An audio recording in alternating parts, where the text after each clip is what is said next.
দেবাদিদেব মহাদেবের একটি এমন সমর্থ মন্ত্র, যে মন্ত্র মৃত্যুর হাত থেকে টেনে ধরে বাঁচাতে পারে, যে মন্ত্র রোগীকে সুস্থ করে দিতে পারে, যে মন্ত্র অকাল মৃত্যুকে রোধ করতে পারে। কোন সে মন্ত্র? যার নাম মহামৃত্যুঞ্জয় মন্ত্র। কোন মন্ত্র? ওম ত্র্যম্বকম যজামহে সুগন্ধিম পুষ্টির্বর্ধনম উর্বারুকমেব বন্ধনাৎ মৃত্যুর্মুক্ষীয়মামৃতাৎ। এটি মহামৃত্যুঞ্জয় মন্ত্রের একটি মন্ত্র অংশ। এই মহামৃত্যুঞ্জয় মন্ত্র কেউ যদি প্রতিদিন শ্রদ্ধা সহকারে শিবজির সম্মুখে বসে নিষ্ঠার সহিত জপ করতে পারে, তবে তার শরীরের সমস্ত রোগ বিনাশ হয়ে যায়। এবং যদি কেউ অল্প আয়ু হয়, তবে তার আয়ু বৃদ্ধি পায়। এই মন্ত্রটি কোথায় আছে? দুটি গ্রন্থ আছে, এক তো ঋগ্বেদ, দুই তো মার্কেন্ড পুরাণ।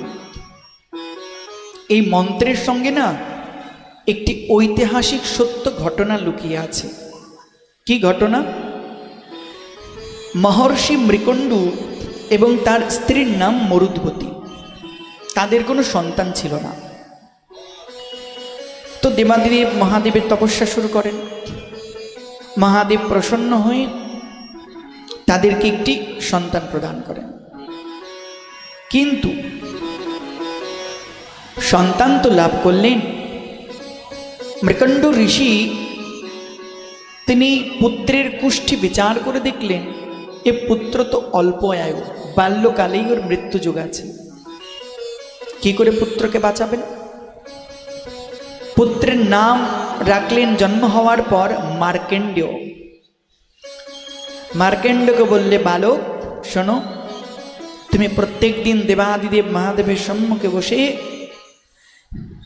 ওম ত্র্যম্বকম যজামহে সুগন্ধিম পুষ্টির্বর্ধনম উর্বারুকমিব বন্ধনান মৃত্যুর্মুক্ষীয়মামৃতাৎ, এই মন্ত্র জপ করবেন, মহামৃত্যুঞ্জয় মন্ত্র। সেই থেকে বালক মার্কেন্ড নিষ্ঠার সহিত এই মন্ত্র জপ করতে লাগে। দেখতে দেখতে তার মৃত্যুকাল উপনীত হলো। স্বয়ং যমরাজ নিতে এলো মার্কেন্ডকে।